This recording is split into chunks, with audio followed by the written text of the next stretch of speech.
The Normal Heights Community Planning Group envisions a healthy, vibrant community that honors unceded community land and cares for all inhabitants.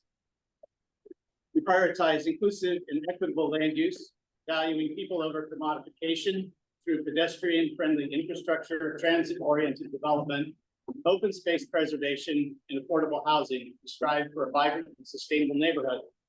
In addition, we promote responsible economic development that supports historic preservation, local businesses, fosters job opportunities, and enhances the overall economic vitality of Normal Heights. Items on today's agenda will be made occur out of order and are due to modifications. First item to be removed is the presentation on land capture value. That will not be happening.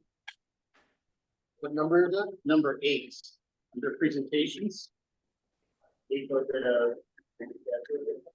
Yeah, he's going to try for another time. Our presenter lives in Berkeley, and he's down here visiting family on Kensington, but it didn't work out this time. And the other one that we are removing is the number 11 PRG 1105-637 easement vacation. The owners of the property that have the permit said they were not ready, and I have communicated to them that if they go past the end of September, which they would if they want to have a presentation at the October meeting, they're either going to have to get new permits or ask for an extension from DSD. So we'll see where that goes.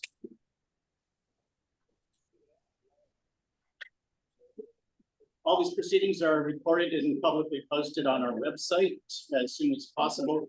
The chat entries are not official communications, but we do encourage those on Zoom to enter your presence and or email address if you would like to be included on our mailing list.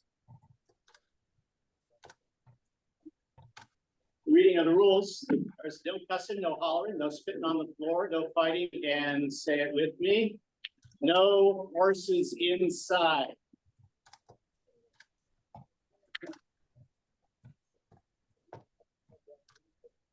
I want to pause here. I know it's really warm. We have the fans on. Our options are, it's way too hot. Let's go home. I'm going to put that to the board. If anyone wants to make a motion, they can do that. Of course, see if it gets a second. See if it gets a second. The other option, leave the fans on, but when you speak, you got to really belt it out, and you got to be up close to the mics for the people that are on Zoom. The other option is we turn all the fans off and close the doors, and we just die. We could open the shade. We will allow to breathe, but the sun is deep in at the same time. Tell you what, you know the room. I'll let you adjust it as best you can. Yes. Point of information order. Is there a sound system you have one? I do not know. I personally do not know of one. I think there is one, but the question would be how it interacts with the Zoom. We'd have to test that out to make sure that the Zoom participants can hear us. And in fact, at this point, let me ask, are those on Zoom? Can you hear me okay?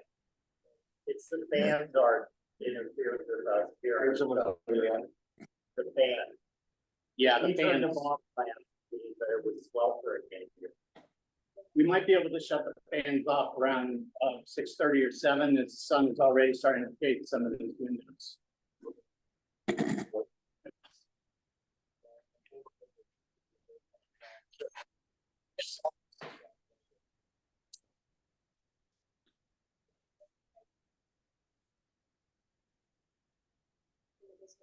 We'll continue on, but if somebody feels faint or dehydrated, please speak up.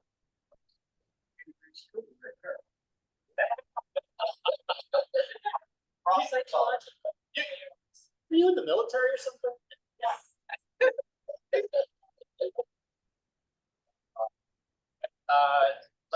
introduce our board members.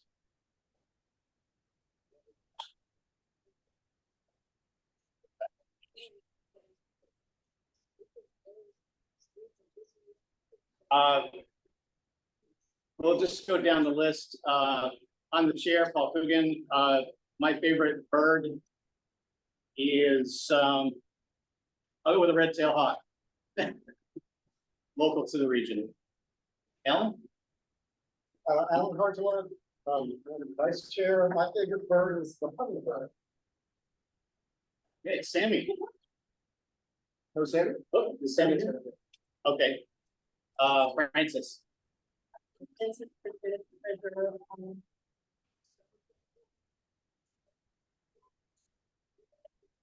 Perfect.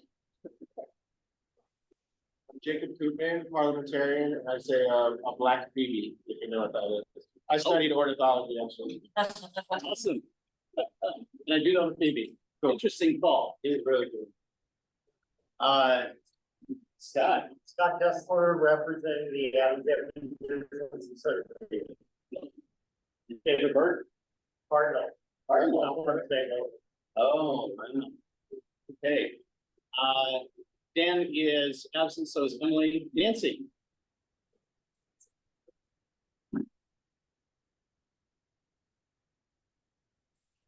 Wild eagle. Wild eagle. All right. Greg is not here. Kenny. I'm Kenny Patrick, member board. The hummingbird at my house, my cat's named George.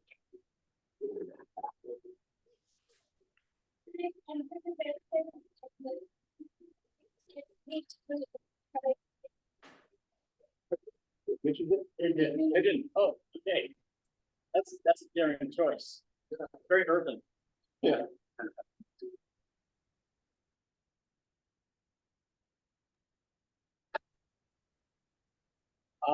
As far as email, social media, any observations, incoming mail that I got one piece that I was a little bit puzzled about. It seemed to be a professor from the UC system, but I don't think they're actually in San Diego, and the contents weren't really related to land use. They were more related to using harmonic devices to cure cancer. So it may have been just spam.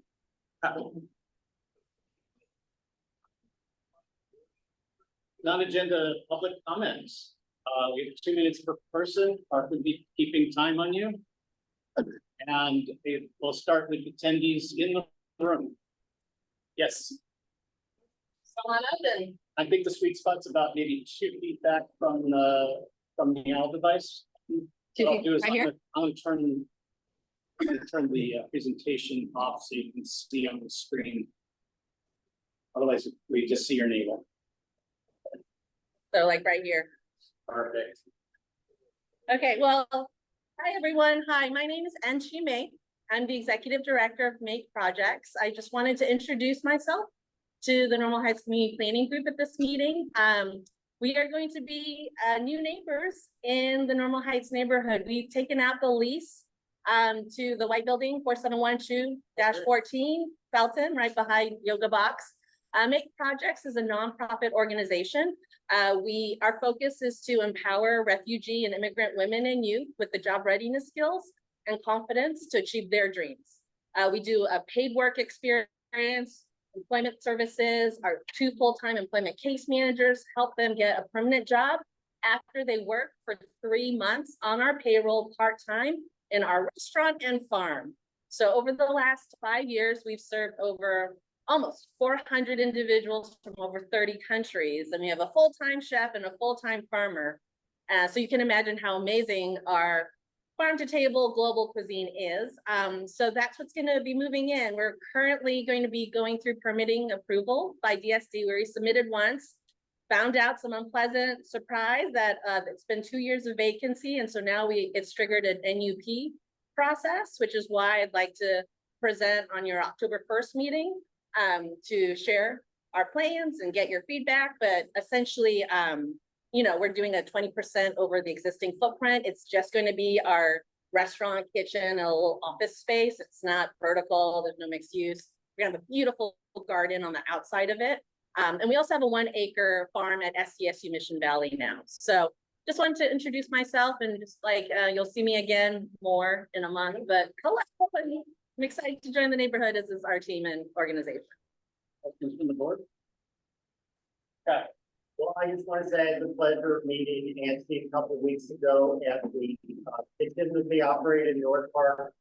I've been aware of the program for decades. They do amazing work. The Business Association is really, excited about having a program and a business that brings much diversity to the neighborhood. And if people don't know the site, it's the old Jackson Electric or Martin Neon warehouse that's across from Starbucks on top, about 50, 80 feet north of Adams Avenue. So once people get to know the business and Angie, what they really do, because she's going to be presenting information, I would just encourage people here is I'm going to do to support their neighborhood. Thank you. Yeah. Oh, sure. Alan, Can I get the spelling of your name for our? Yeah, my name is Anchi. Last name is MEI. Your business name? Make, MAKE, all one word, all in caps, projects, the word. MAKE is actually an acronym for Merging Agriculture, Kitchens, and Employment. Make projects. Yeah. do you have any interest in community gardens? I managed all of those city heights. So Make projects spun off of the IRC, which had a very robust food and farming program for about 10 years that I managed. So managed my fair share of community gardens. I'm happy to give you resources. We don't necessarily want to manage a community garden, but we would be happy to, We may come take. gardener trainings. But I would say like half of community garden governance, like after you build the beautiful beds and get everything going and growing, I'd say it's more about like governance and democracy and citizen engagement. And so I feel like you need a sociologist and a political scientist to like do that. Kenny is involved with community garden. Here, yeah, so Stay for the whole meeting? I'm gonna, Can yeah, can I give you my card? Yes, And I'm happy to, support and know lots of folks and stuff. yes, Yeah. thank you. Thank you. Do we have any other public comment from the room? I'll be really quick. And loud. I will. I think we can go ahead and unplug the fan in the corner there. That one's not doing too much. It is over there. Feels really great over there. Does it? Yeah. Believe it then. Francis, are you just low? False alarm. He says it's good over there. Yeah, especially maybe for Jenny when she's wearing 5 different layers of uniforms. It's really good for her. My name is Dr. Terry Hoskins. For those who do not know me, I'm running for city council. I've been working this area for 15 years. I was a Marine for 26 years, retired.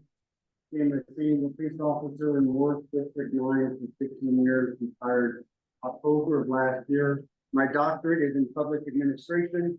I'm here to just listen to what everyone's, if you have issues, if not, what's going good. I really appreciate all your efforts, month after month, on all that you do. Makes a big difference. And I really appreciate people that show up, that care about your community, and that's important. I put some cards on the table. Before I get paid for going over 2 minutes, got any questions, ask me after. And he's the best guy in the room right here. Thank you. All right, I just wanted to introduce Julie, or Jules from Jules and Cookies. We've been talking for a while and got to talking about meetings, so I invited her to the meeting, and she's gracious enough to bring some cookies for everybody today. So we really thank her for that. Respect. Right around the corner, so it's gonna do, so we have churro and our chocolate chip. Thank you so much. Correct. Finally. awesome. Oh, yeah. Oh, Very, very pretty store. Very thank pretty. you so much. Thank you. It's Coco and Jules. We also have gelato, cupcakes. They're all moving to the real. They're healthy, not to. Thank you, Joel. Thank you so much. Anything else from you? Anybody else? Oh, for public comment. Yeah, public comment. I have one comment. I had emailed Paul about this. So the Paul is here turned into the city because we've been requested from the source to turn in a capital improvement wish list. And it was collected from a number of people, but as I was kind of bothered by one of the items that's on the list with the call for the removal of all car parking on Adams Avenue. And as the representative of the business association, I would tell you that that is a recipe for one, disaster for the business district. And two, it's not been discussed at this meeting. If it had been, I would tell you why it's a horrible idea. And it was proposed in conjunction with building a parking garage on the Adams itself. It's not gonna happen. So, parking, neighborhood parking is crucial to small business owners. Small business owners, they didn't know or have been having rough times since the pandemic. And, removing all the parking on Adams would decimate the district. So I just think that there needs to be in the future some protocol. So something is submitted to the city with the indicia of the planning group that we're for the opportunity to look at that. In this case, I would have objected to that being submitted. It looks as if it was approved by the Normal Heights Planning Group, that it was signed and submitted by the chair. That's it. I agree there would be some conflation about my role within several organizations, including the NHCPG, Normal Heights for Smart Growth, CPC, and even Rady Children's Hospital. So I would, if I were to do that again, I would just put my own name on it and leave off my sig. I would be interested in hearing what the vision of Adams Avenue is for working in that future to this body. I think it would be really good to have some interleaving some organizations. I would love to. Yeah, you can just I would like to different. If people didn't know, we're also part of what's called the Mid-City Community Parking District. So Adams Avenue, along with 3 other mid-city kids, have been managing a portion of the parking meter revenues to come into the city in this district, and we created additional parking spaces over the 20 years by going from parallel to headed parking up and down sites park boulevard to boulevard. So yeah, for small business owners, that's why some of them are willing to bike lanes and they takes away parking space. It's really the lifeblood of all these small business communities. In fact, we were formed under a state statute called the Parking Business Improvement District. In certified areas like this have been parking impacted and was responsible for downturns in small business economy starting with 7-8.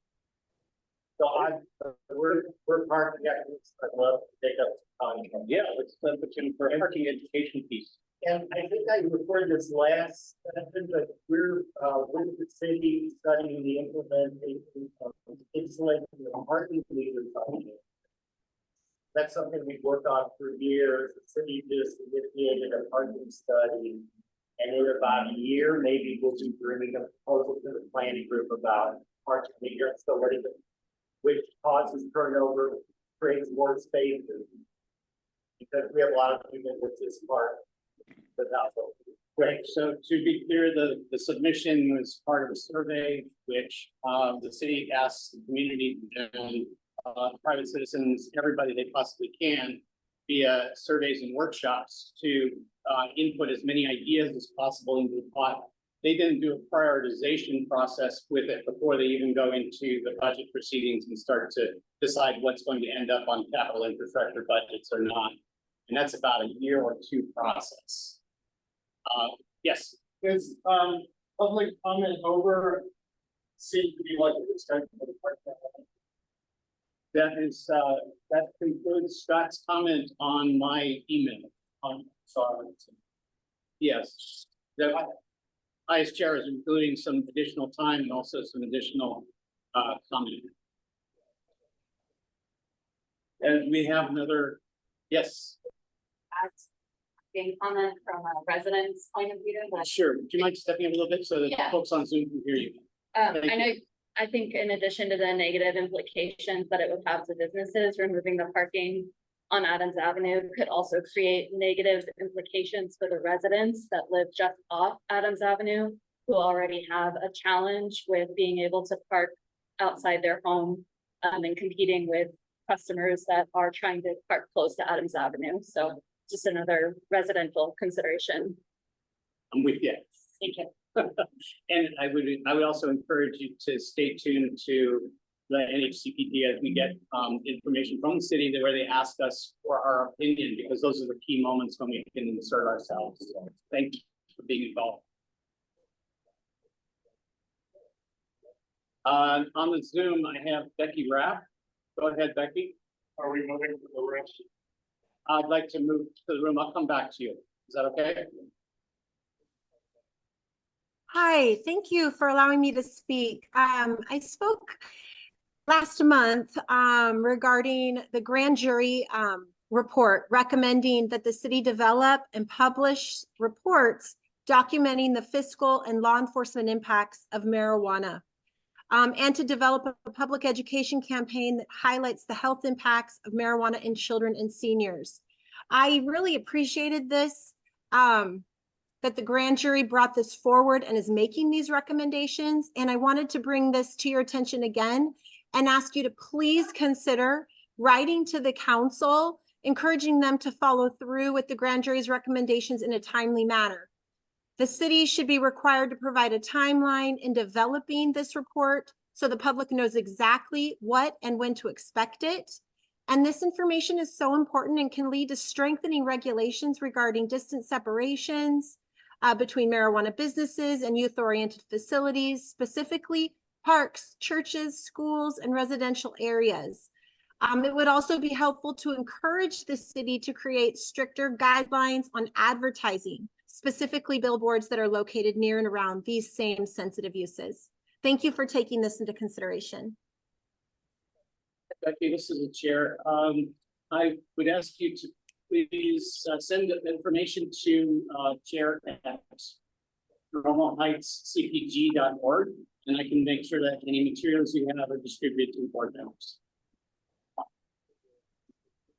Thank you. I appreciate that. I'll send it. That's on Zoom. Yes. Art. Hi, my comment concerns the report that was delivered last month. And I was kind of wondering what the point of that was. The Sandag had $500,000 and we got a report.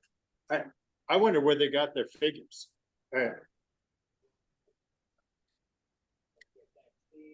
When I moved in 20 years ago, they said that the average price of a home in Normal Heights was $135,000. The cheapest, I bought the cheapest property.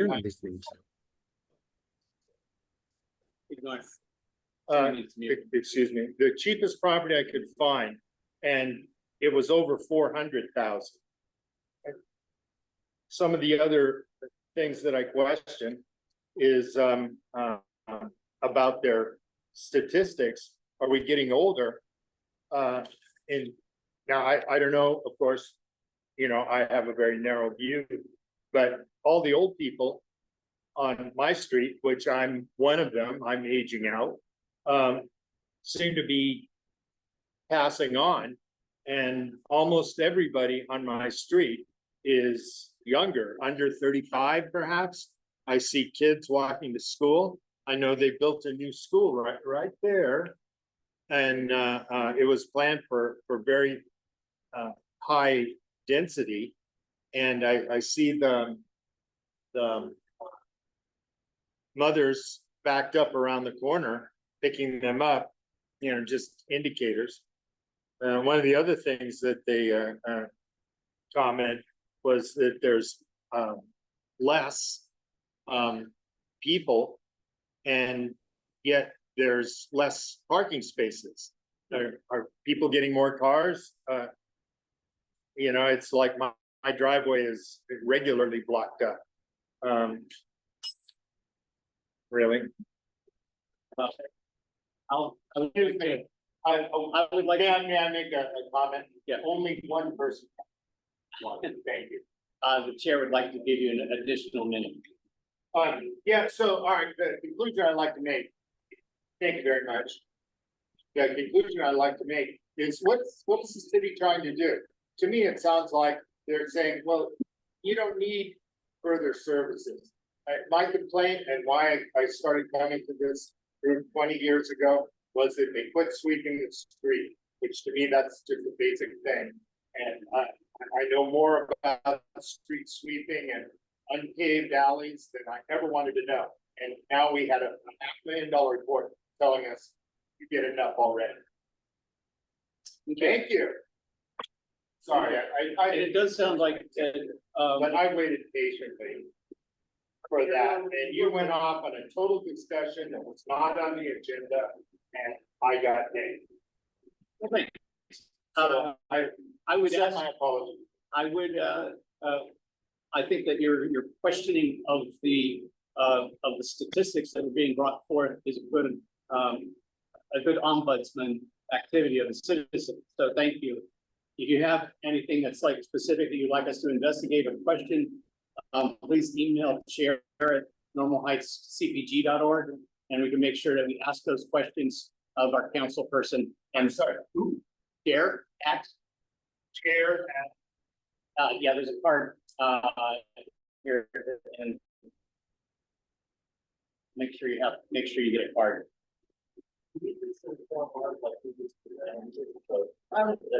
Yeah, okay, so sure. The comment is that we can let you know who the presenter is. I believe that was Alex Frost from the city for the existing conditions report. This is from the last meeting, right? Yeah, so the Alex Frost, the existing conditions report, I can get you in touch with him so that you can work with him directly on questioning how we come to those numbers. Okay, would that be okay? I've been James, I don't feel like talking to one, and that really sounds like Scippius with the rock. I'll make sure that you get in touch. Okay, yes. Chair, if you could also let everyone know that the next mid-city working group is on September 11th. When they take public comment there, we're going to continue to second half. The first half, the first meeting about the quarter. Our product could be. Okay, we'll make sure to get that on our website. Thank you. Got two more, and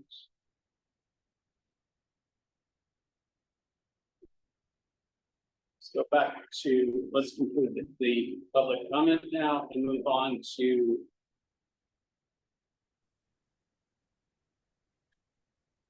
our presenter. As I said, will not be here.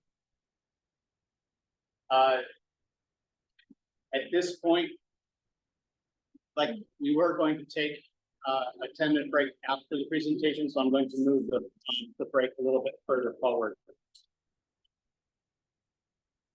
Next up is board seats, selection of board members for open seats. We have two candidates. Point of order, We have it approved last week's meeting. Good point. All right.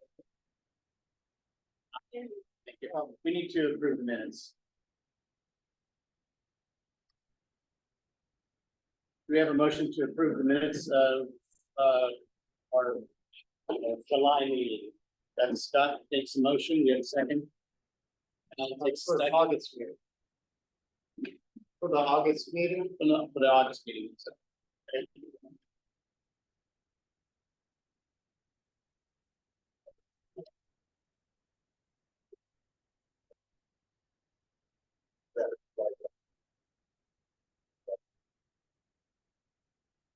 So we'll take any questions or comments on the meeting minutes. Then we'll take it to a vote. All in favor of approving the minutes? It's a unanimous vote. Moving on to treasurer's report. Okay.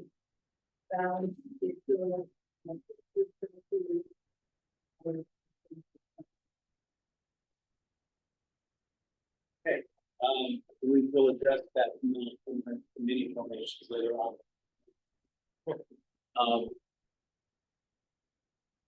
One more person coming in. Let's move to the board seats. We have 4 open seats and we have, I think, 2 candidates. Is Julia Corbett here? Aye. And Brian Adams? Aye. I guess let's start, just familiarize yourself with the room, Brian. Hi, Brian Adams. I live on Mansfield Street. I moved there in March. We lived in North Park for about 2 years. Before that, in terms of work, I keep political science at San Diego State. I keep state and local politics and local policy. Thank you. Julia, please come up a bit. Yeah, we've got a lot of people on Zoom who are smart enough to stay home in the air conditioning. Oh, you know what? Let me stop sharing so that We're gonna have to check it down. yeah. Should I face this way? I think you're perfect right there. Okay. Talk at the owl, we'll hear you. Hi guys, my name is Julia. I live over on Olney Boulevard, just super close to here. I moved to Normal Heights about a year and a half ago. And I've lived in San Diego since 2020. And I'm in college. I've got some social work. And I'm working in education and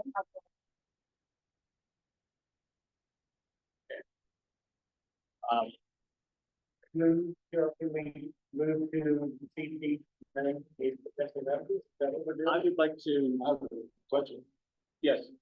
I'm just, was it Adam?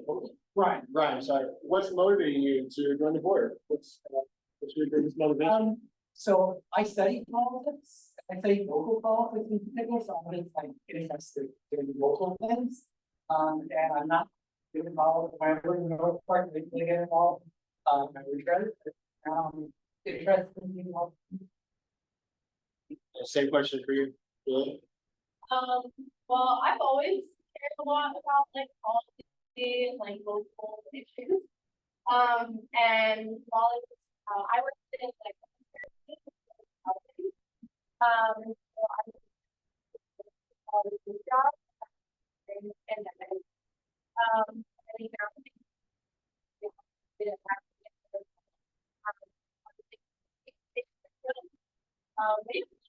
be more involved.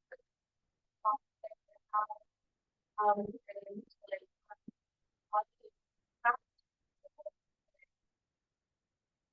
Thank you. Motion to accept these individual. I'll second. Okay, then, I think we need to vote individually. On each. Yes, right. Okay, and it is a public vote. Right. Okay. Then, by race, we'll start with Brian, since it's left to right for me. All in favor of putting Brian on the board? See a unanimous count. Welcome. And all in favor of Julia being on the board? Again, it's unanimous count. Welcome. And these 2 seats are for the remainder of an existing term, which comes up April of next year. At this point, I think we should take a 10-minute break. Catch some air, some drinks, some food, and even socialize into the restrooms. Anthony Gray, you all should take your seat at the It's Yes. that's what I was gonna say. It's actually at the following meeting. The following meeting. Okay.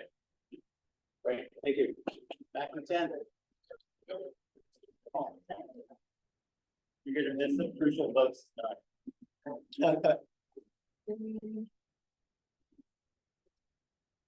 Yeah. Cold drinks over here. Thank you. Cold drinks over here. There's more than one.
Oh, really? Very nice.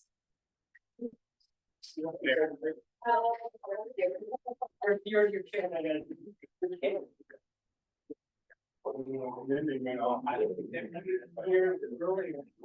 But.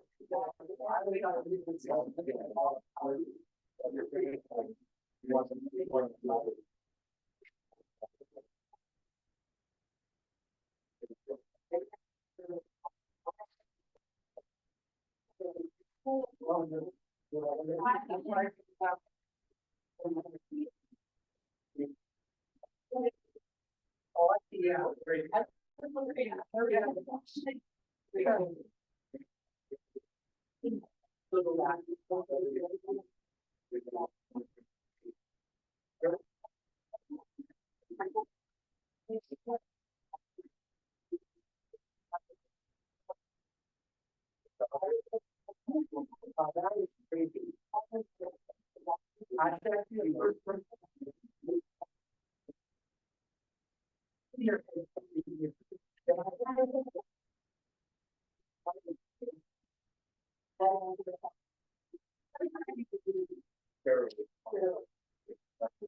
Yeah.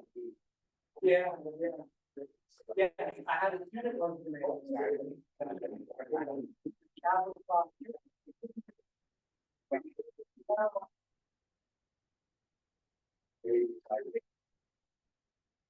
yeah.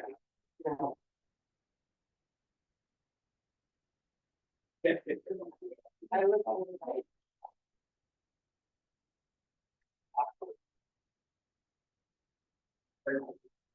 Okay. I originally lived in the base.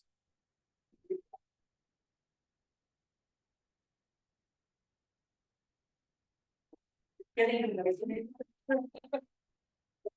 That area is very neat. I know.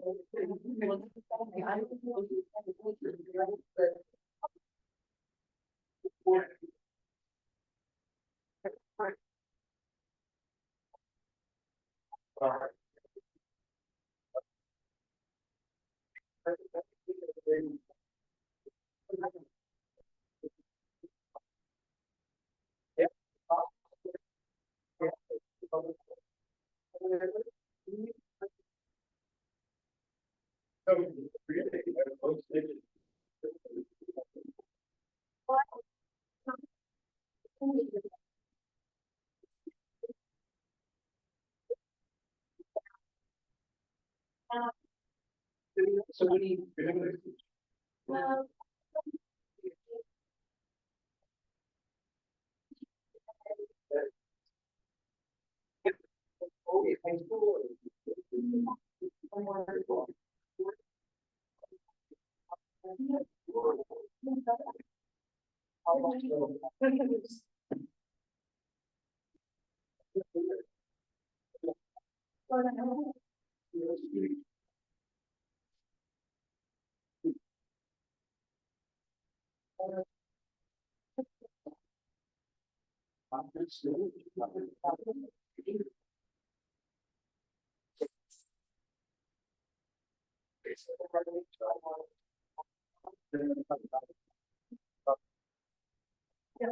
Okay.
Yeah, so, I'm actually in thought. Yeah, Yeah. Yes. I remember there's more shade. yeah, sun gone down. Yeah, there's no green. Sorry.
Well.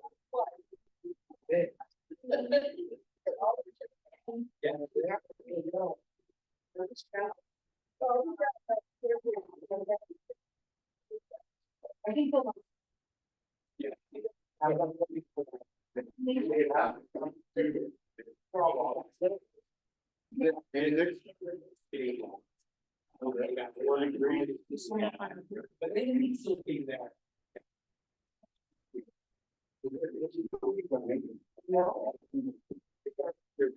You know the name of that? Coco and Jules. Coco and Jules. Just a couple blocks away. Oh, There. The weekend. We're almost sold out. Yes, you want.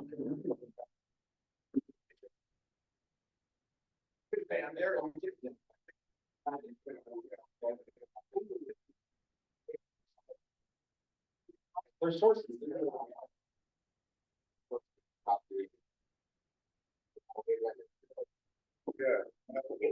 That's pretty easy. Well, you try to. Yeah.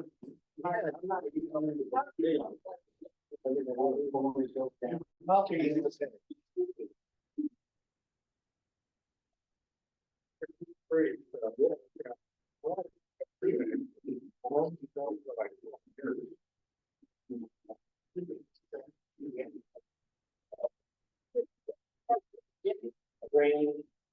I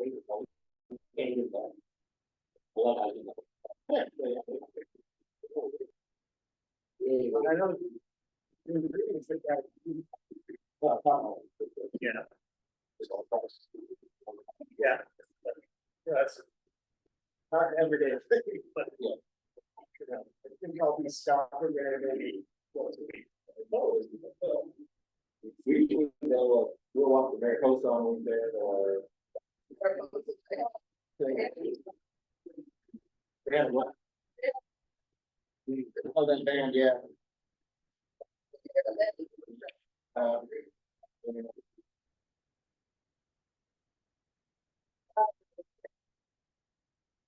Real small.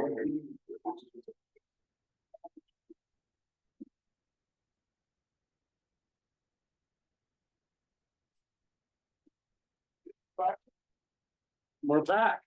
Thank you.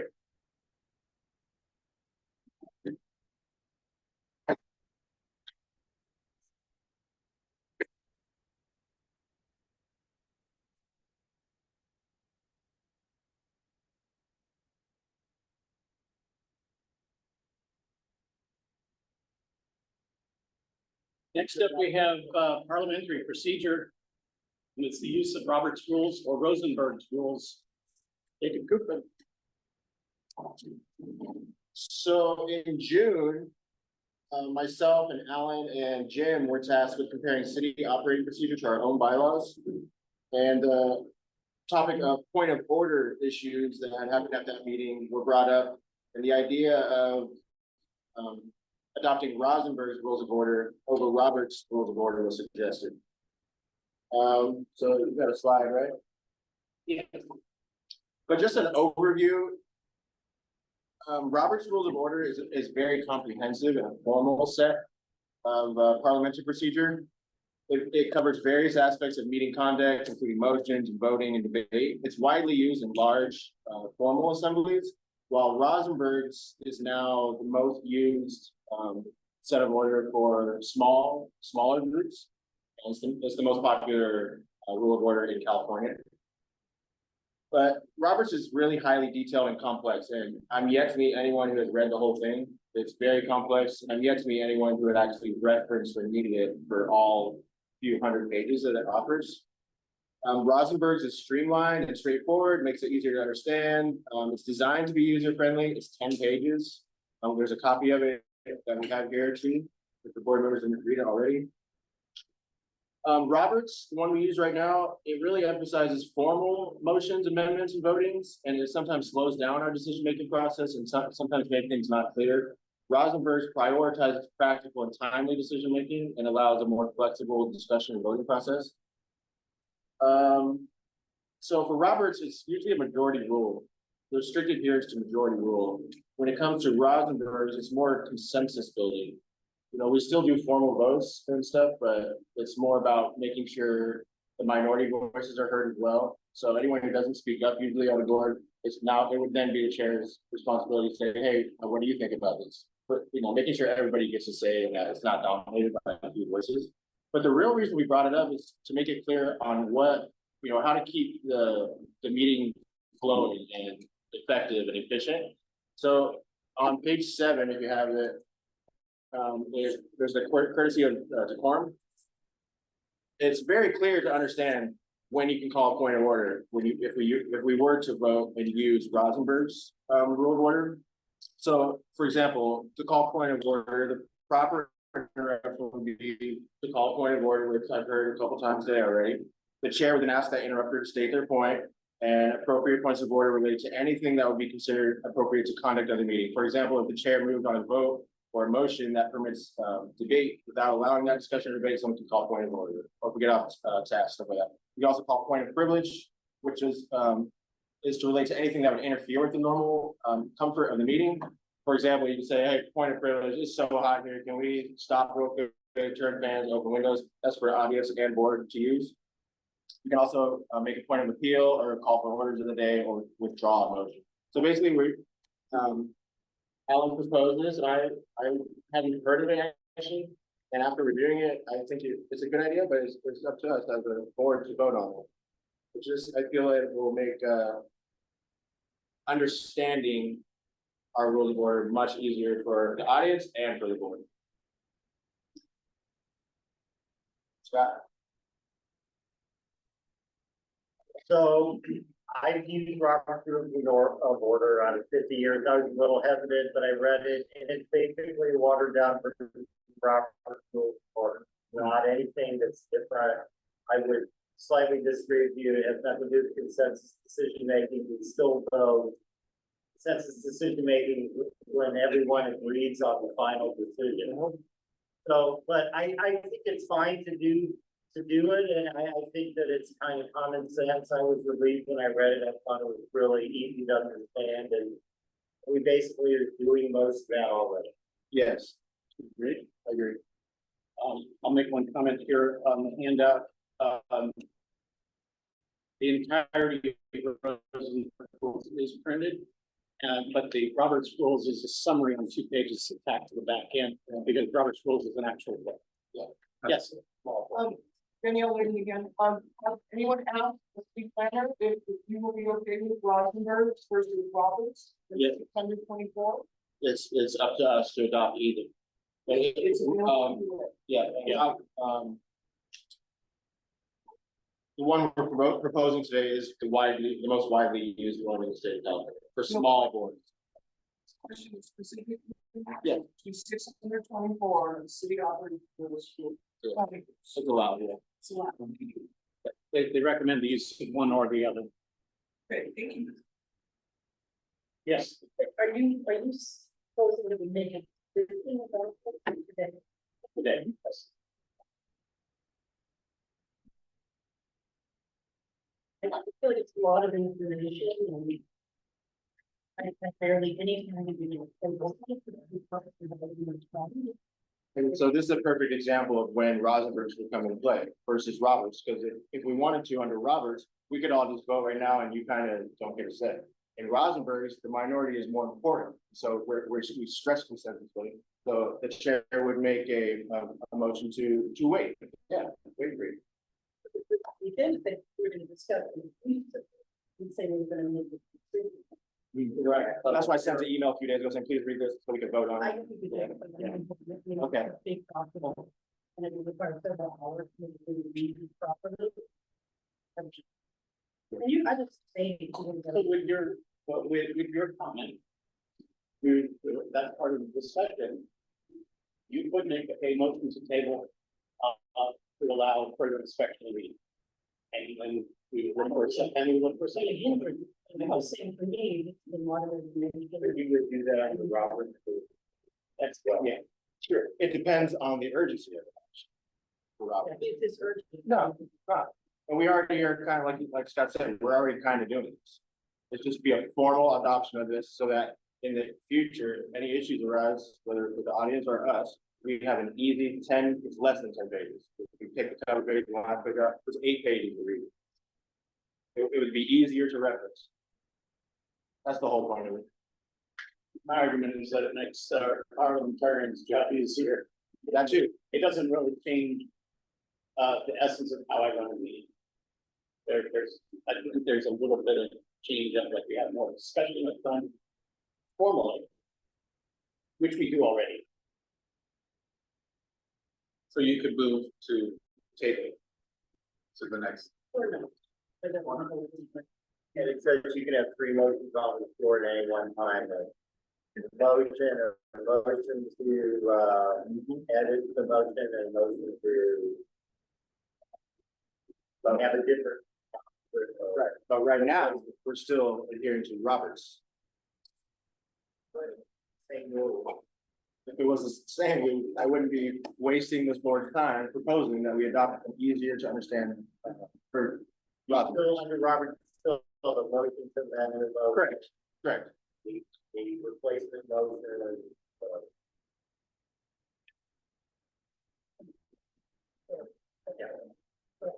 Do we have a motion to adopt Rosenberg Rules? I'll make that motion. We have a second. I'll second.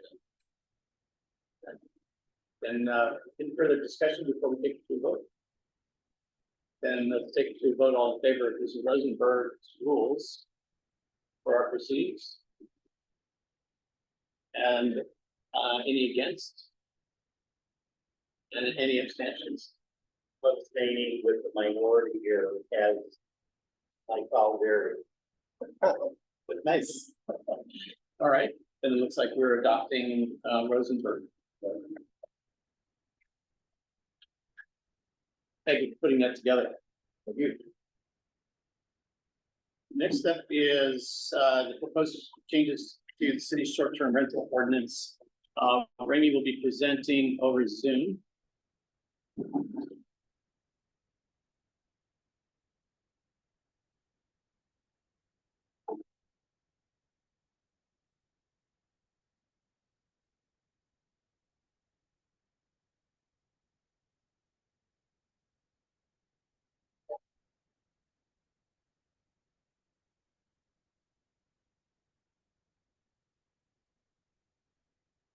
He'll come back in case she's on a break.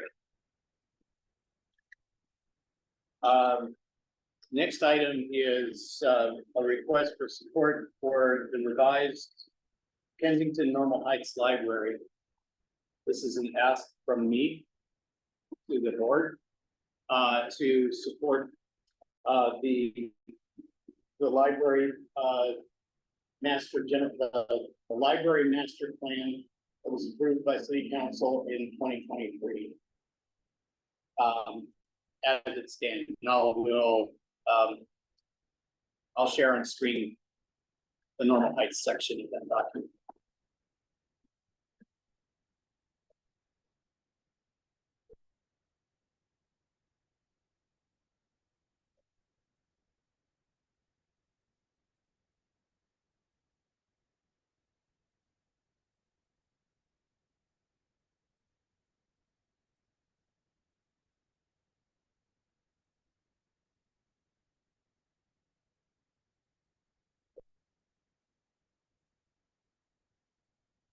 So, library master plan evaluated all of the libraries in the system to put their vision to the city so that it could be entered into capital infrastructure projects. And part of what we've seen is the library in OB is already underway. In this report, the Kensington-Normal Heights Library is identified as one of the oldest, the smallest library, and also the second worst in condition. It was last remodeled in 1962. And the library has a very healthy circulation. I think everybody knows it sits in the middle of this park, which is deed restricted as a park, so they can't just put a new building over the entire lot. What they're recommending is that the library be replaced with a new facility of at least 25,000 square feet. And that the Kensington Park, since it's valued green space, would be kept for. Let's see.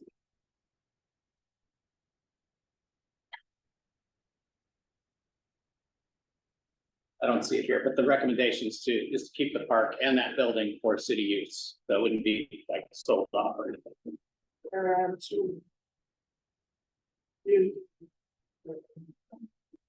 Oh yeah, here, if not, the library should relocate to an alternate site that could be part of a mixed-use development with housing or other uses.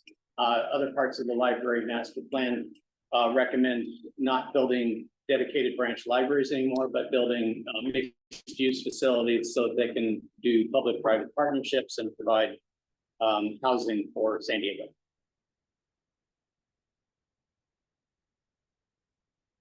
I'll pull up the letter.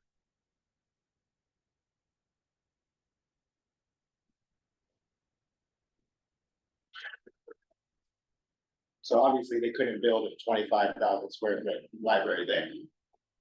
I'm not sure that the entire park would have to be consumed if they did. And the park was deed restricted when it was donated to the city. So they need to find some other location. Where that is, we don't know. The library, is, Misty Jones is the director of the library, and she's coming up with, her vision or plan. So perhaps part of that plan, will include that, and that'll be presented to Friends of the Friends of the Kensington-Normal Heights Library, I think next month. So anyway, what I'm asking for is a letter, supporting this, plan as approved by City Council with, an ask that Normal Heights be given a high priority on the project, because we would be competing with other library builds like, University Heights and I think Belondo Park. Do you want us to write a letter? Have one drafted. Bear with me. I should put this up right there.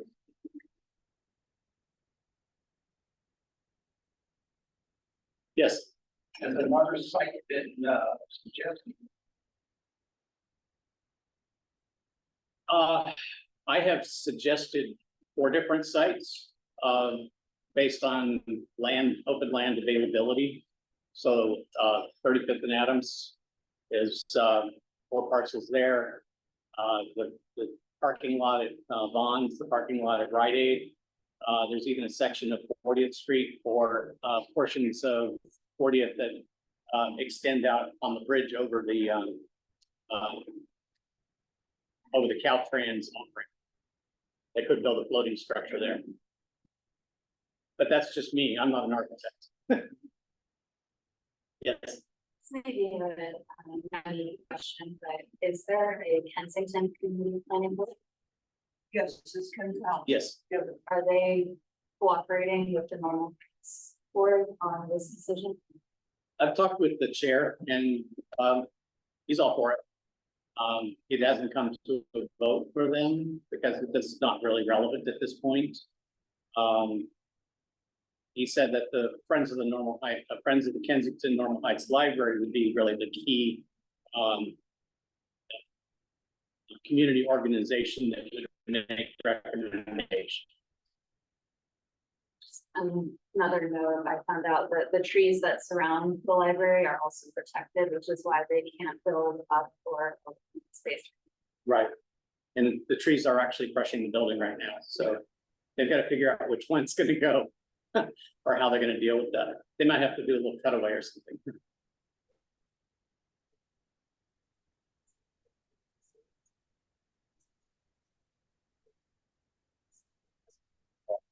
Yes. Have they, is the idea with the public-private partnership that the housing be privately owned and the library be publicly owned?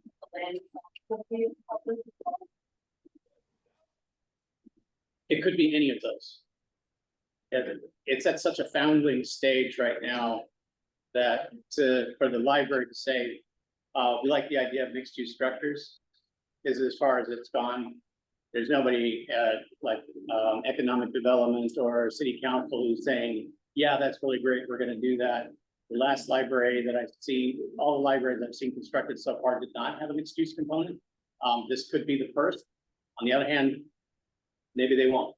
It really depends on you know, how the money comes in and how private donors also see the envision the library. They may say a big glass structure.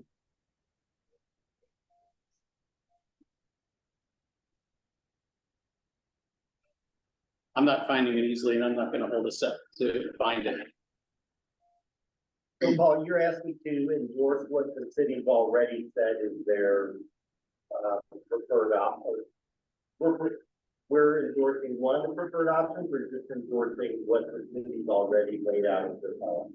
We are endorsing what the city has already laid out as their policy, as in their library master plan that was approved by city council, and saying, we're aware of your plan, we endorse your plan, and we'd like to be remembered when it comes time for prioritization. But are we asking that the site be, the Normal Heights is considered the site within a mixed use development? Are we saying that? That is in the library master plan. Well, it could be in Kensington, are we saying the Normal Heights versus Kensington, are we going on record and say we like it in Normal Heights? No, No, okay. no, it's the Kensington-Normal Heights Library. And we endorse their plan. What do we need to do for that? What advance does it give us to endorse the city, endorse the policy? It gives them visibility that we care and that we want a library. That's it.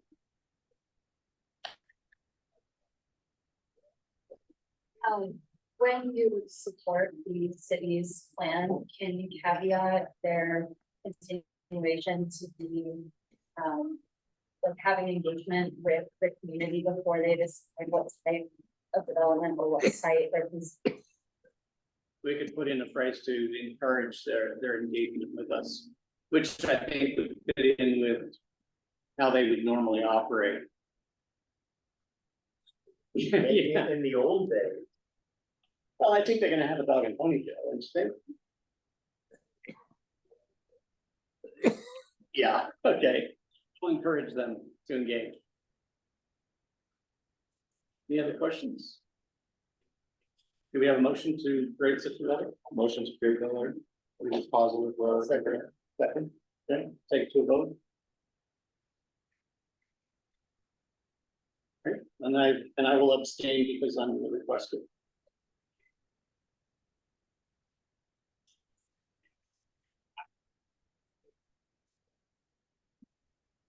I see Gary Weber raised his hand. Yes, Gary.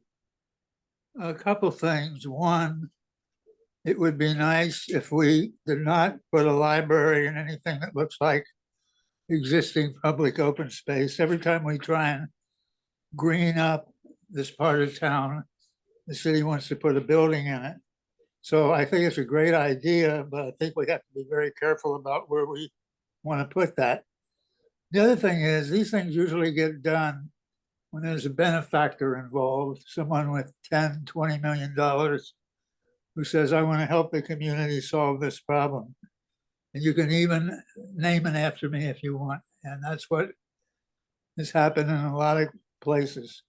So I'd say be very thoughtful about this and find some location which does two things, gets rid of something nobody cares about.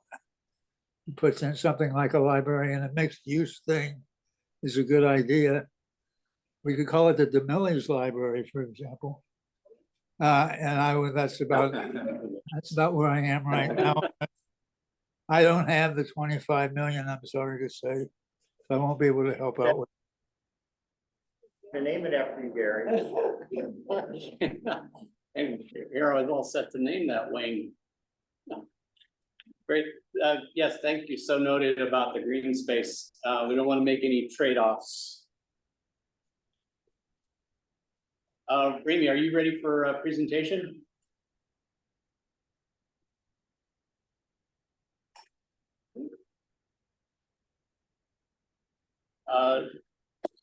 Forming a committee for community engagement.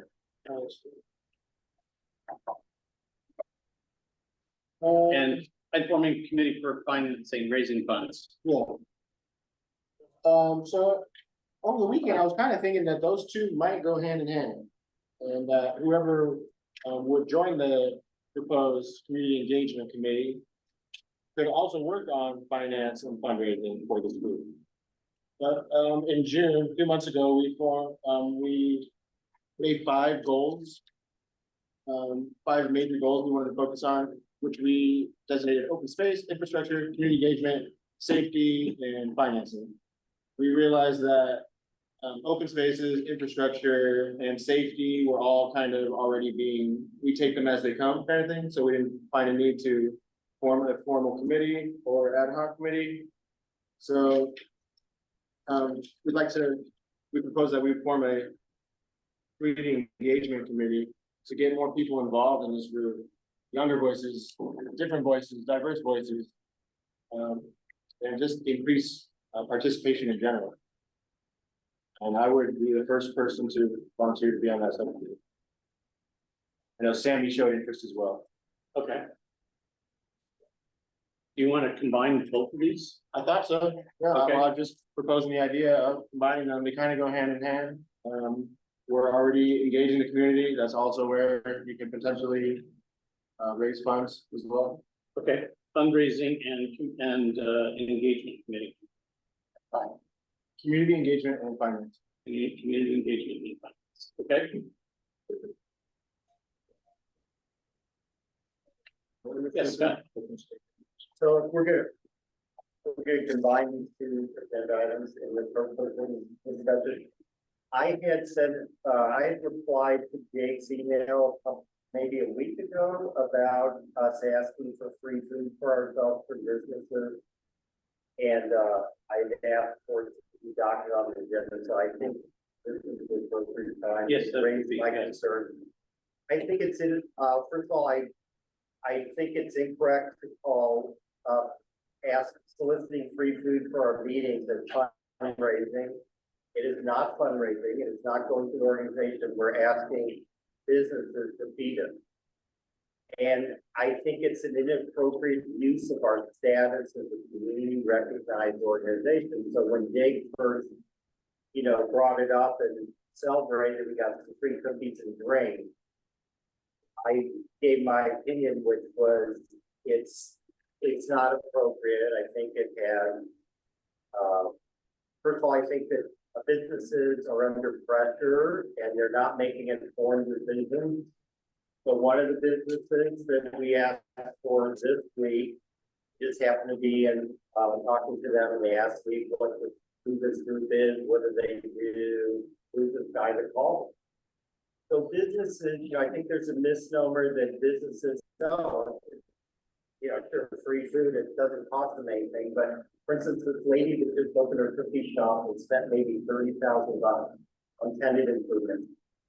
And I think it's inappropriate for us to, if we're asking, we're giving the assumption that we're a group that deserves this food, and we're asking to feed ourselves. If we want to eat ourselves, we should buy the food. I think it's inappropriate to go ask businesses, because that's what Jacob suggested, that every month we're going to solicit bring some food for ourselves. I also raised the issue that, the business association supports this room, we rent it out. This group gets it for free, but if we're gonna start eating and drinking, we have to follow the other rules. There's mops and rooms in there. There's a karate class, the elementary school, we sit there 8 hours a day, they pull maps out, we can't have fun on the floor. That's not my main concern. I just think that it's not an appropriate use of our city designated status to ask people for food. If we ask them for money and we're gonna use it for the purposes of the planning group, that's one thing, but we're just basically, I said, I'm basically grinding it in, but I think it's inappropriate for us to solicit free food and pressure businesses. They don't want to make an enemy, they don't really know who we are, and it's not where we should be putting our energy. So that's my thing. Do you think that we should have a policy? Because right now there's nothing in the bylaws or 624 that addresses this. Well, no, I don't think we have a policy. We didn't have a policy where one of the members took it upon themselves to ask for food. I don't think we need a policy. It came up. It's never come up before. I would like to deal with it, but I don't think we need a policy saying we should never ask for free food. I just think as a proposed plan to do this every month, and I understand, Jake, as much as to draw people to meeting, hey, you got some free eats, but this planning group had raised a few $1,000 at one point by selling things, I mean, we can raise money, that's something that we've done in the past, so we can buy our own food, is what I would suggest. If we think it's important to entice people to come to the meeting, or we think it's important to get more participation of our members and stuff. But I just, yeah. Then it sounds like this discussion is actually part of the committee. It should be, yeah, it should be. So I it just have sounds like something to add, there's work to be done within the committee. Yeah, absolutely. Yeah, To figure out the details of this. sure. And then it could even be codified so that we know you know, if there's a donation, it's understood that because we're not a tax, we're not a 501c3, so we're not tax deductible. And there might be some financial limits and so on. Yeah, I think my response to, I think that's a relevant concern. And I think I look at words for what they mean. And when you're saying like, oh, we're gonna get a bunch of free this and free that, that's not what the conversations look like at all. It's far from that. Julie and I have been talking for weeks, if not months, before that question. And it had nothing to do with this group, it just had to do with the community. I looked into it, and the city does encourage our group to build partnerships with businesses in our community. So, and basically the reason there's no language on it is because we could, if we were, you know, if it was an ethical thing, we could just say, hey, Julia, would you like to donate $1,000 to our group? And then we're gonna buy her cookies back, basically. So there's no actual issue with asking directly for a donation to a group, because we're building relationships with businesses that also care about the community. We're making them aware that we exist. So, I mean, we've talked kind of length of it, so I'm surprised you asked me, what is this group? I explained what the group You is. didn't ask me the other answer, he's on my board. Coco, or what, I guess that's not his name, right? The partner, No, the son? the Oh, Heights Market? Heights Market. Yeah, They didn't know what they're giving to, they just. and now it's just a communication thing, because whoever's running their social media didn't relay it in that way. Well, I'm not suggesting it gets defined with me, I'm suggesting now that the board take a stand one way or the other. If you guys think we could be able to more than free food for ourselves, but Well, that's the thing is I want to make clear is that we're not soliciting free food for ourselves. We're asking for cold beverages from people who support our community to be in this hot room today. And there is an incentive for others to join the group as well. So I'm gonna call time on the discussion and send off to the newly formed Finance and Engagement Committee. Who's joining that? Comprised of Sammy, Jacob. are we gonna solicit food donations for the next? No, we're We gonna don't figure it know. out first. We don't know, they're gonna figure it out, we'll take, you've made some good points, so. I think we discuss it offline in the committee. Do we have one more person who wants to be in on that? Okay. Scott, I encourage you to join us. You're so passionate about it. I think we could value someone who has a lot more experience and has relationships with businesses. I've been running nonprofits. I feel pretty sorry about this, I think it's inappropriate, and I mean, I'm just gonna like beat the hammer home if I come to the meeting, that's my point of view, and you know. Well, I'm determined to get younger people in here, more diverse opinions in here, and I'm sticking to it. We're either gonna be doing that or soliciting financial donations and buying the food. I looked into it, there's nothing around it. There's no problem with it. It's just a personal thing, so we should figure it out, and I hope you join us on that committee. I think you're incorrect, I think there is an ethical problem for us with donation for us to eat for free. Well, I'm just saying that, I think you're incorrect. Let's move on. Is Remy available? I'm here. I'm all yours. Awesome. I'll make you a co-host so you can present. How's that? Oh, what am I presenting? Or just talk. Like if you have something you wanted to share on screen, you have the ability. Okay, I don't really have anything prepared. That's okay. The floor is yours for, and the topic is proposed changes to the city's short-term rental ordinance. Oh, well, on those lines, there are a couple people out there that are doing some really great work with getting some language updates happening to the current STRO language. And essentially what they're doing is they are amending a sentence here or there, basically, to get it back to what the intent was. And the intent was that a person had a house and they wanted to put it up for rent when it was available. What it's become is investors are well aware of the loopholes and are not quiet about knowing the loopholes, and they are exploiting the loopholes and doing it gleefully. So I think we, as a community, should get behind these changes and put them to the city, saying that we agree with what other communities are saying should be the common sense approach to short-term rentals, which is one person should not own 100 units and have them only available for short-term rentals. So I can put that information together. I'm sorry, it's been kind of crazy in my life recently because of one of these investors.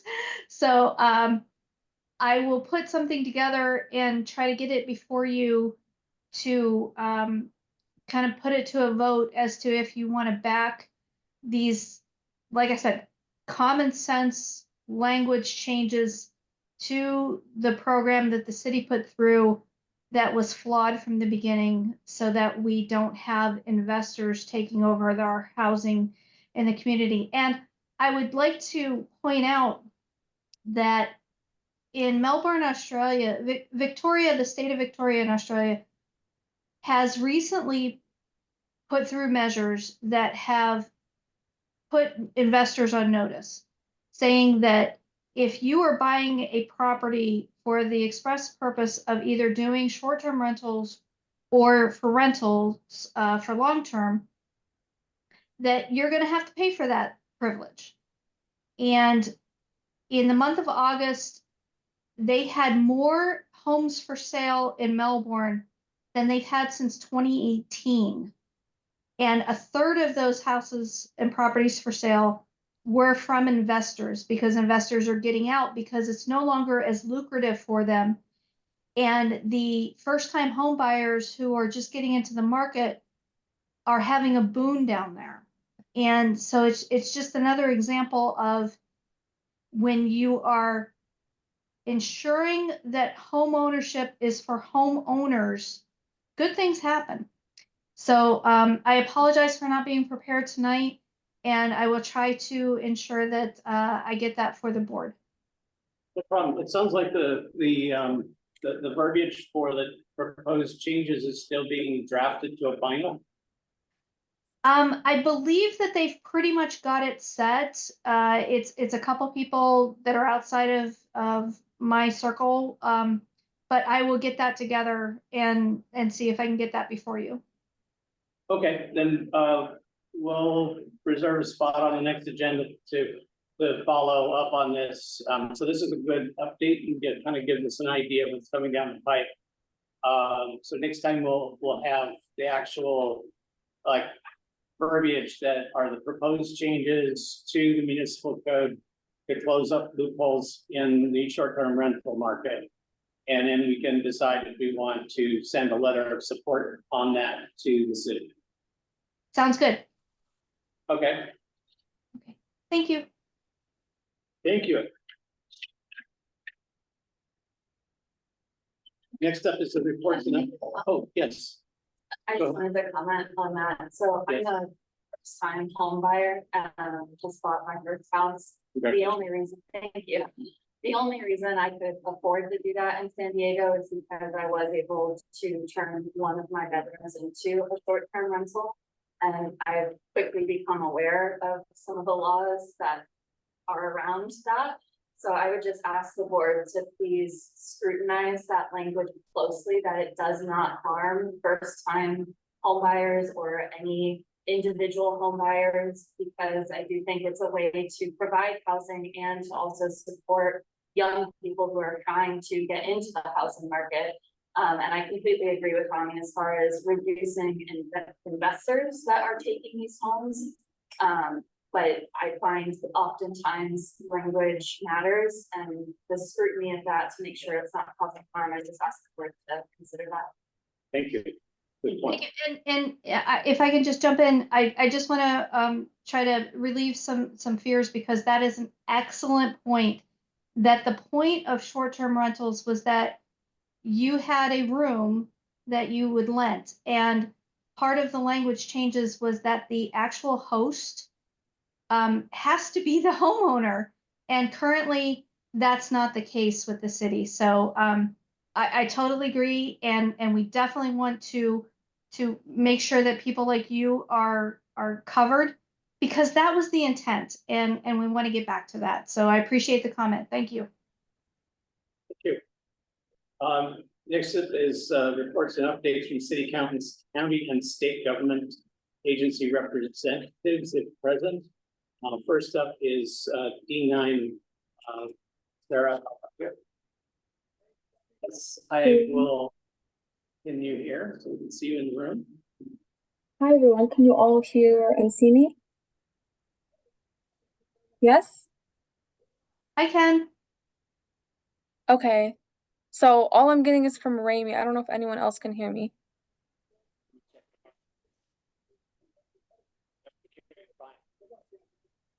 Oh, can you hear me now? Yes. Okay. I'm not able to hear the room very well, so if anyone has questions, please just interrupt me. So I just have a few updates for everyone. The first one is that there has been some delayed recycling in the neighborhoods of Normal Heights, Kensington, as well as City Heights. This is just due to limited resources and staffing, but for updates on that, you can go to the San Diego City website on the Environmental Services Department to view a detailed map of the impacted areas. They should only be delayed by 1 day, but if you experience like delays for much longer, please feel free to reach out to me so I can get in touch with the department and see how we can resolve that. And I'll put the link on the chat for the updates on the ESD or Environmental Services Department. Are there any questions about that? No? Okay. So the next update is about the Ward Canyon Park. So staff are currently finalizing a contract to remove the vacant police storefront building. They expect to start the demolition and installation of a ground cover this winter and complete it by next summer. They're also finalizing the consultant contract to produce construction documents for the park improvements. This effort will start in November and take approximately 18 months to complete, including permitting. And then they will also be attending some community meetings to update everyone on the process, and that's from the engineering department specifically. The 40th Street ramp is not part of this project. It's Caltrans property and will remain with Caltrans. Is there any questions on that? I see a hand raised from Scott. So I actually can't hear the room. I'm sorry. I can't hear the room at all. I'm with Sarah. We can't hear anything from the room. Sarah, can you hear me now? Yes, I can hear you now. So we've been promised after 36 years that the mock building was going to be torn down this September. I'm understanding you now it's moved till next summer. Could you? So they expect to start the demolition and installation of a ground cover this winter and complete it by next summer.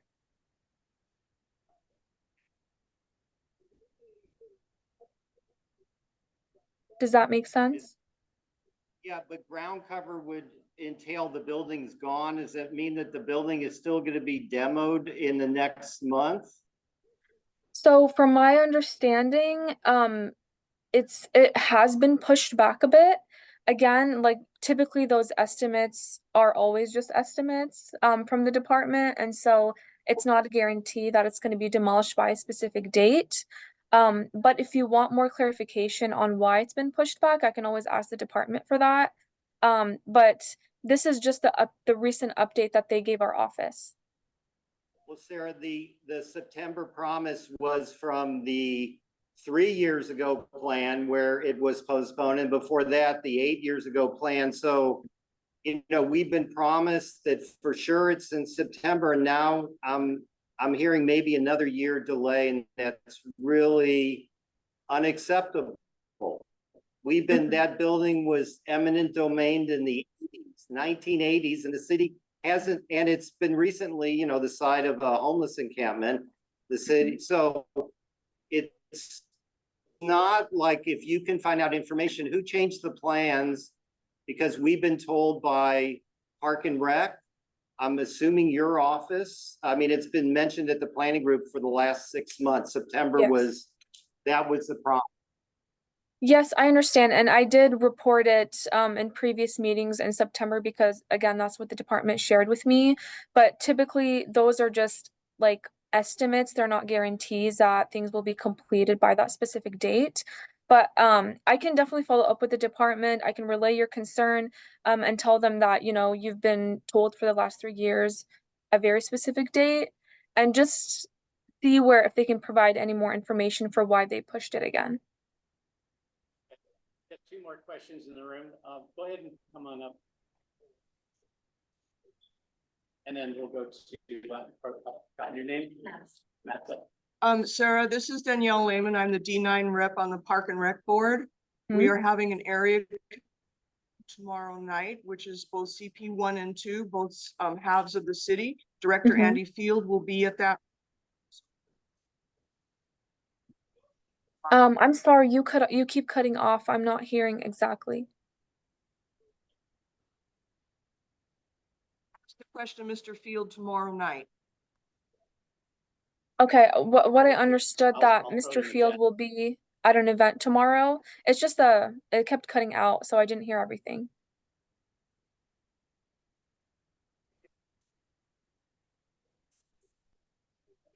So I think it's all, I pointed out to me, pushed the button, and got better for a little bit, and it's just hard. Yeah, it seems like just recently, it seems like the owl was performing at the beginning, we didn't have that issue, but the last few meetings, it seems like we have this. I think there was kind of a little bit of damage this year. But we'll see. Okay. Are there any more questions? Got one more.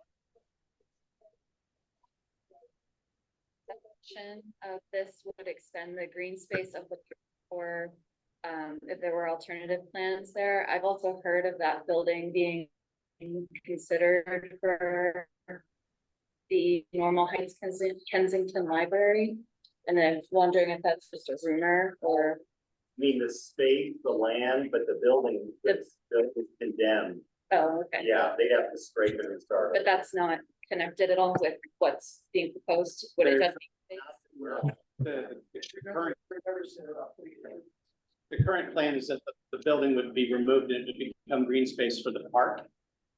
Years ago, there was a proposal of incorporating a library there, but I don't know that went. Okay. Can I just make a comment? Yes. Sarah, can you hear me? Yes, I can hear you.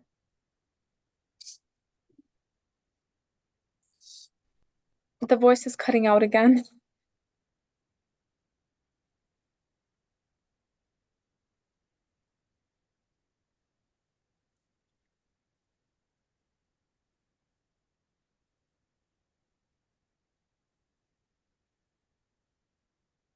I'm still not hearing anything. I'm sorry.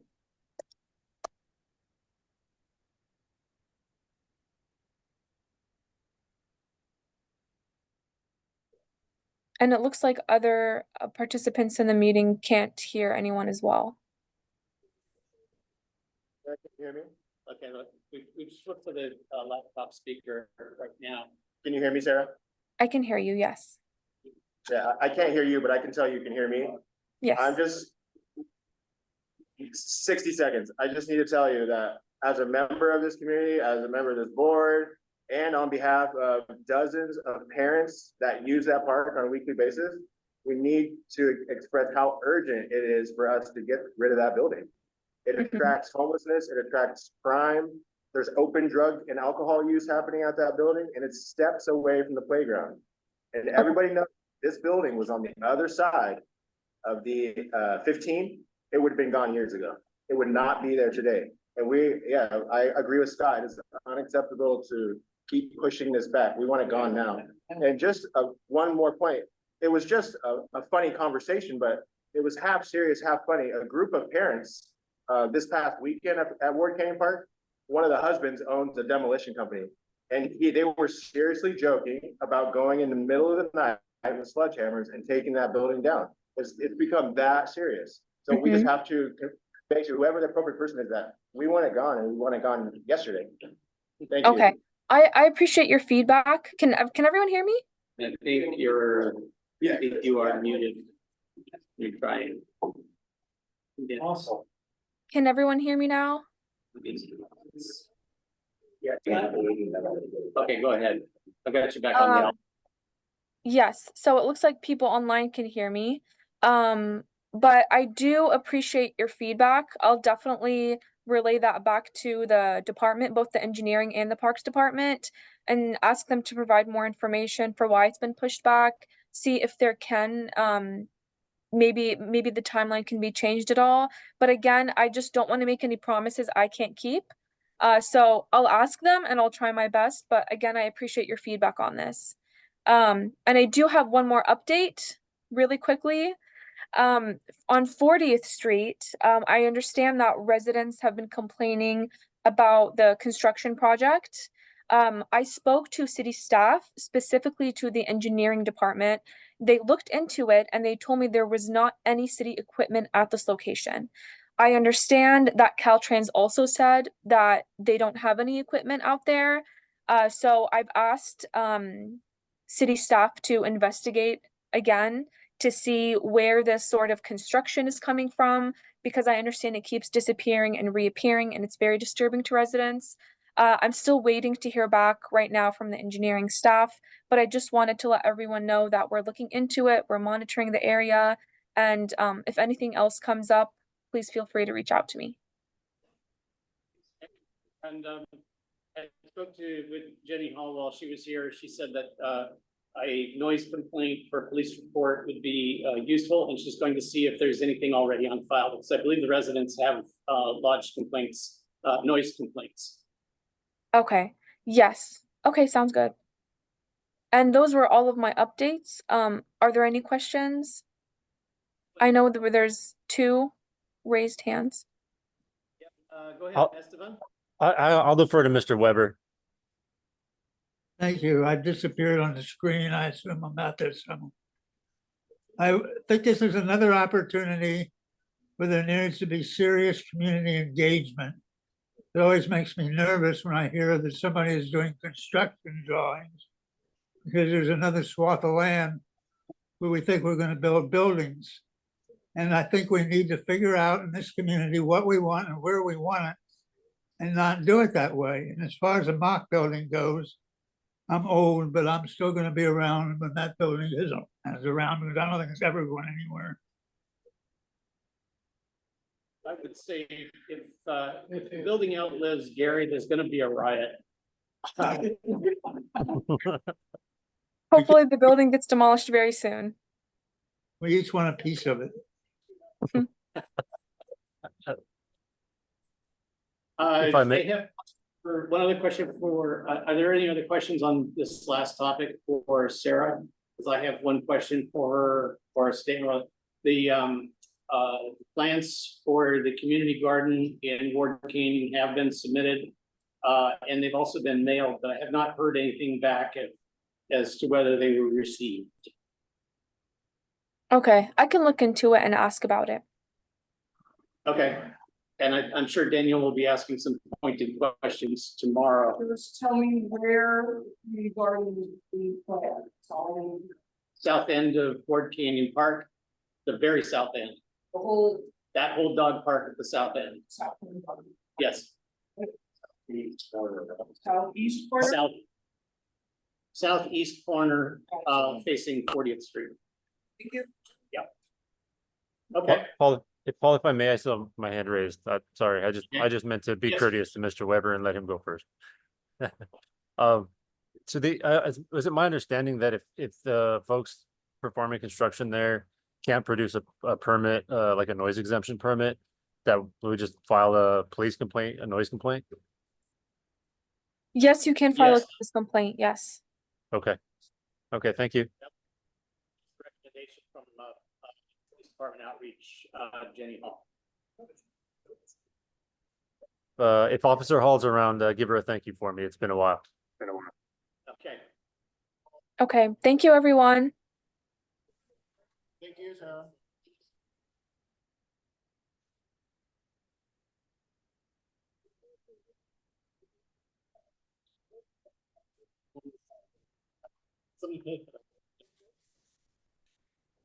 Next. Mayor's office. And then moving to county supervisor.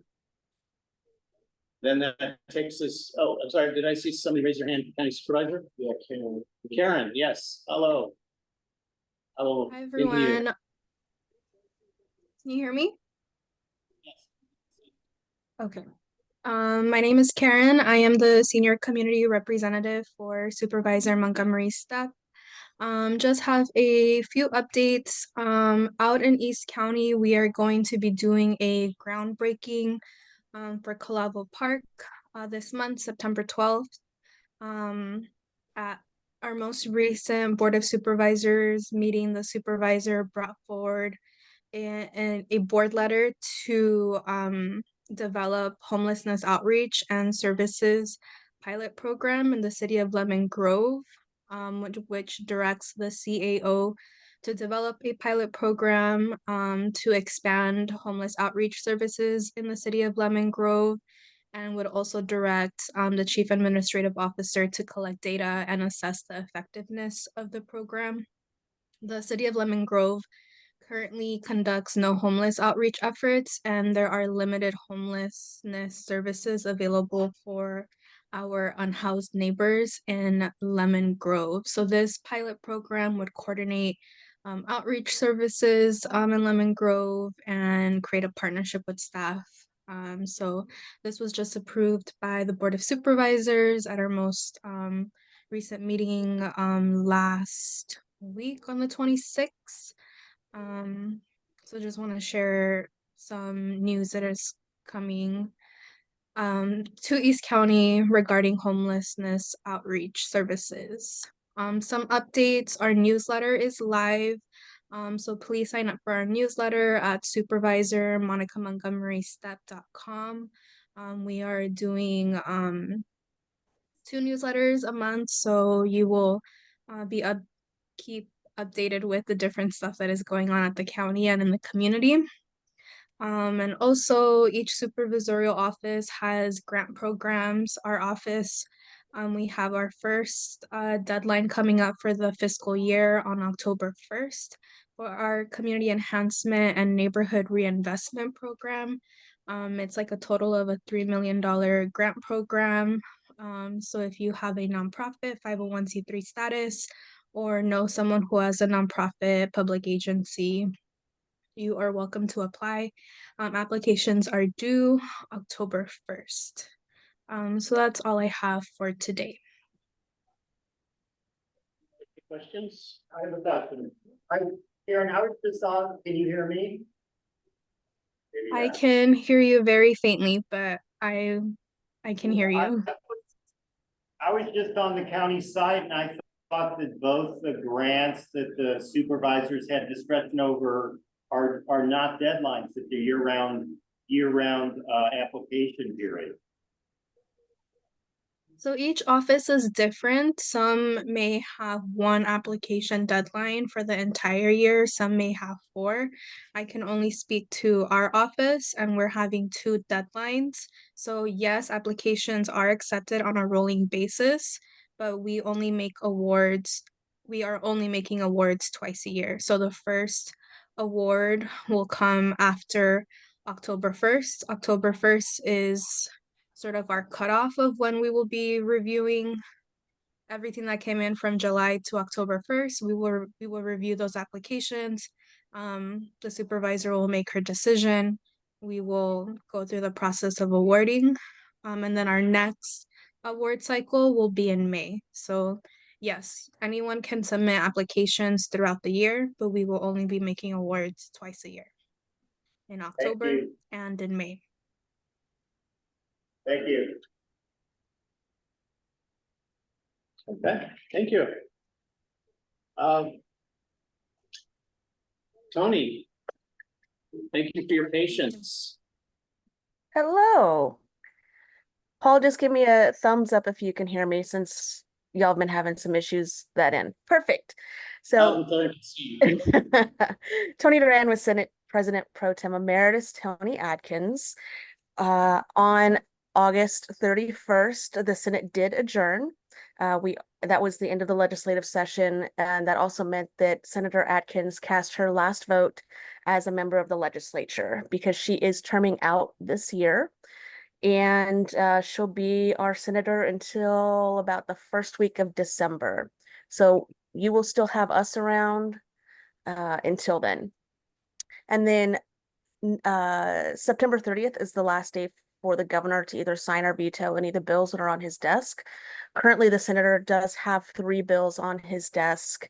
There's SB 450, which would address issues with SB 9, implementation to give homeowners more tools to increase California's housing supply and build intergenerational wealth. SB 1213 would increase the income eligibility for Every Woman Counts program and the breast and cervical cancer treatment program. And these are programs that provide free breast and cervical cancer screenings and affordable treatment to eligible Californians. And lastly, SB 1342. This would streamline 2 energy and water projects that are currently in the San Diego region. And there were 5 propositions that were passed by the Senate and the Assembly that will be decided on by voters this November. Those you can read about all of the ballot measures that will be on the ballot this November at the Secretary of State's website. And if you want that site, I can always send it to Paul, and you can send that out to the group because I know now everybody has access to the chat now. And then regarding Caltrans and that 40th Street and Madison, we did get confirmation from Caltrans that the street portion right there at 40th and Madison, that is a city street. So Caltrans does not have any oversight in that area. They did confirm that they don't have any construction crews or any equipment out in the area. And then closer next to Ward Canyon Park, which would typically be Caltrans, a Caltrans section. Part of that was given to the city of San Diego in 2010. And Paul has that map as well. If anybody would like to see it, I can send it out as well. But we did confirm with Caltrans that all of that construction that's going on, that's been ongoing, is not from them. So it's either from the city, from somebody contracted with the city, or somebody that's out there that's not supposed to be. So hopefully, I know Sarah's on this as well. Hopefully, you'll get some relief there soon, because I know that has to be incredibly frustrating to have all that work happening out there, along with all the dirt and grime that's passed around. And then because we were in contact with Caltrans about that section, they did want me to pass along to you regarding the Ward Canyon Park project. They had been working with the city to discuss the project that involved Caltrans and where the current freeway ramp is. They did say that their team had been working with the city on the design and the traffic safety requirements, but that ultimately the city had decided not to pursue that portion because of the budget. So that's where that stands as far as Caltrans goes, with the work that they would do.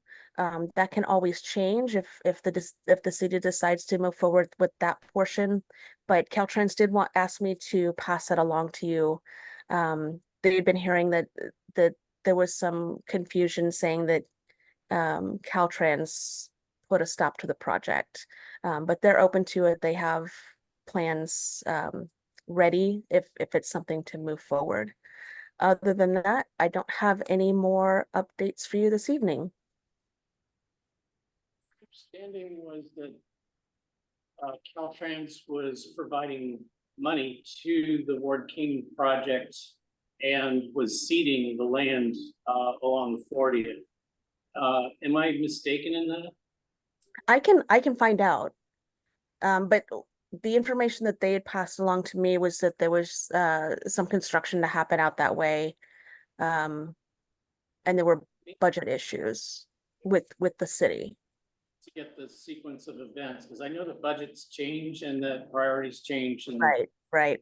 agreements change, but I just want to make sure that if we're going to communicate what the story is, you know, where we started with Caltrans is buying us a new park, and then suddenly it's Caltrans is the bad guy. You know, we want to make sure that all the facts are straight. So maybe I can work with you on a timeline of, you know, where things change. Yeah, absolutely.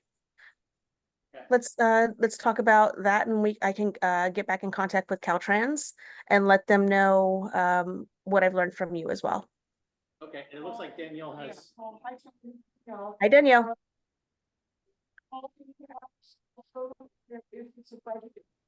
City, maybe Caltrans can kick in some money because they were doing what we thought was happening. And instead of being the bad guy now, maybe you should be the good guy and kick in some money. Okay, I'm taking notes on this so I can get back to them. Yeah, I think if we get the timeline straight about, you know, so much money was committed and then so much money was delivered and so much money was reallocated elsewhere, then we can get a picture of what those original commitments were, so that there can be some interesting negotiations. At which point we'll turn you over to Danielle and she'll get out the Yeah. Danielle, I'll get it done. Okay, I'll work on getting you guys connected and get you the list of questions. Yeah, thanks, Paul. And the question over here? No? Okay, great. Thank you for your time. And next up. Actually, Paul, can I interject for a second? Yes, go ahead.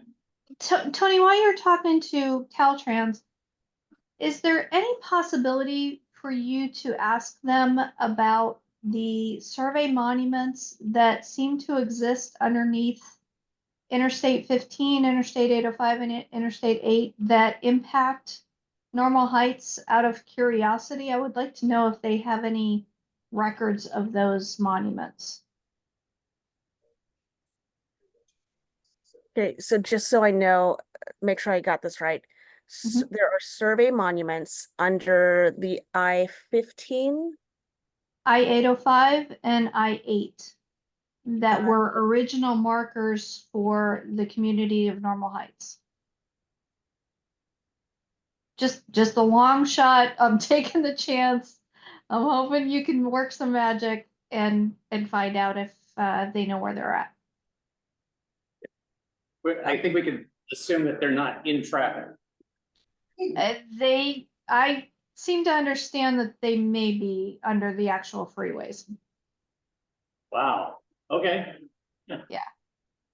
Just one of those, you know, Columbo's. If I could ask just one more question, that would be awesome. Well, I have you on the line. Yeah. Yeah. Any insight they could give would be a bonus, and I appreciate it. Okay, I will reach out and ask them, and if I need clarification, does Paul have your contact information? I'll put it in the chat. Okay, perfect.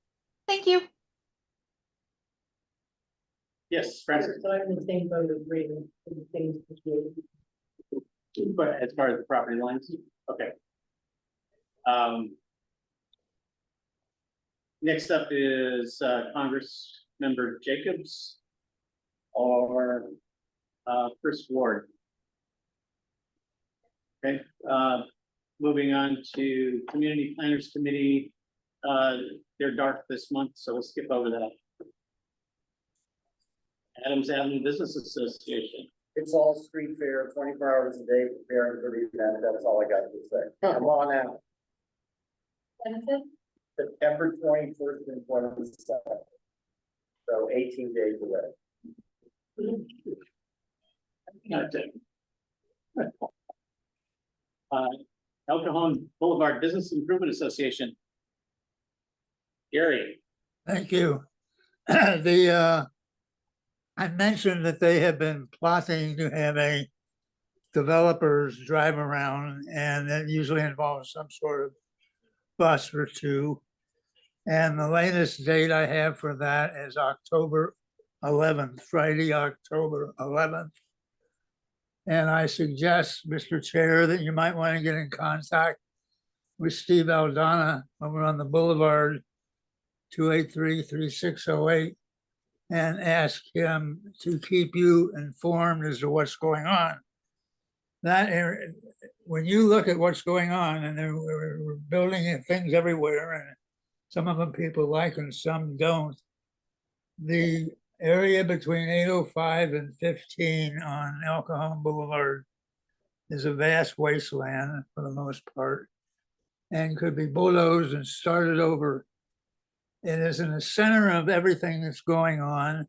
It touches 4 different communities or more with different economic conditions. And it would be incredible to see some sort of land use plan specifically for that area come out of nowhere and have some life. This has gone on now for 40 years.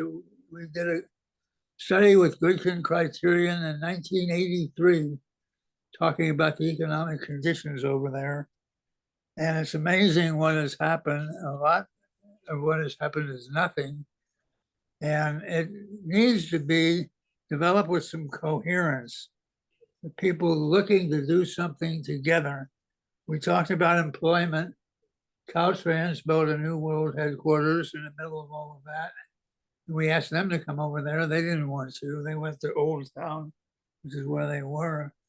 The Housing Commission had an opportunity to build something there, and they went downtown on Park Boulevard. And the school district is still talking 40 years later about rebuilding its world headquarters in Claremont Mesa. And there has got to be a stimulus of some kind, including political involvement, in taking this part of town seriously and turning that into a destination of some kind. I don't know why it can't have off-price hotel, motel facilities, that kind of thing. Things to attract people out there. Dining and all of the things that go with it. It's just underused right now. And how can we keep talking about everything that needs to be done in terms of we got a housing crisis, and that needs to be part of it, and it's not getting done. So I don't think anyone would complain if anybody got together with anybody else and started trying to make sense out of what can happen in that area.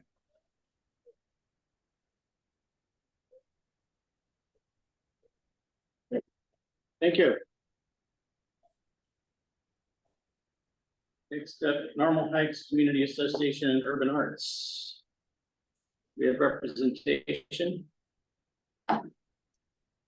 Yeah, I just want to say Kim won a prestigious award for her butterfly mural that she installed in the park.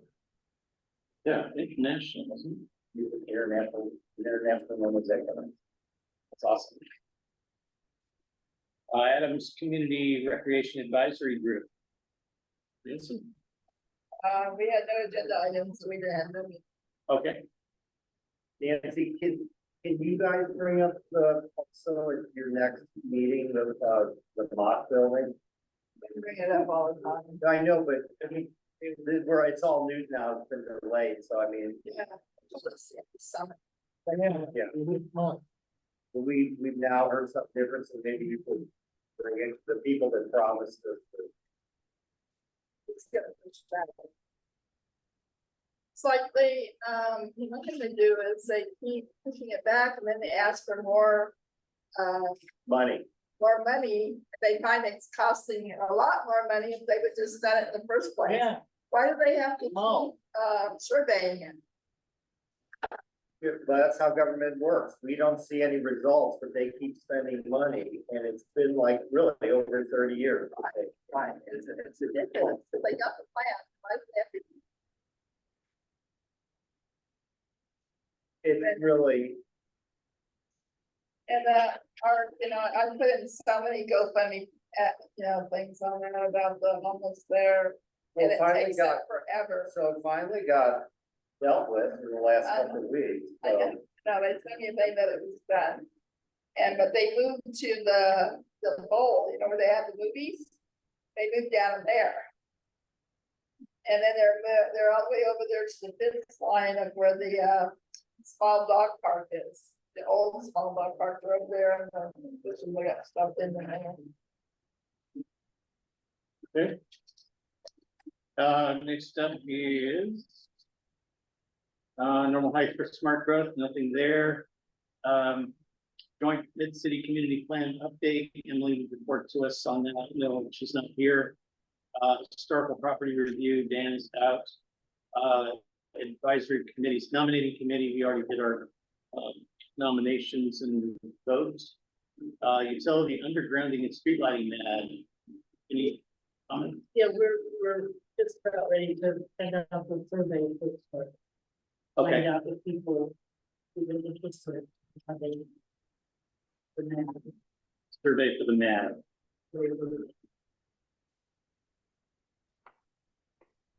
Have you thought of it?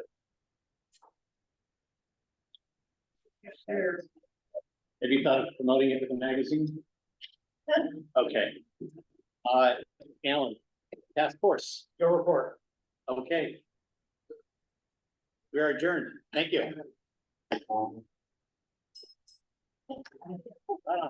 That's it. I don't know if it's, get it done, they have all the work that's going on.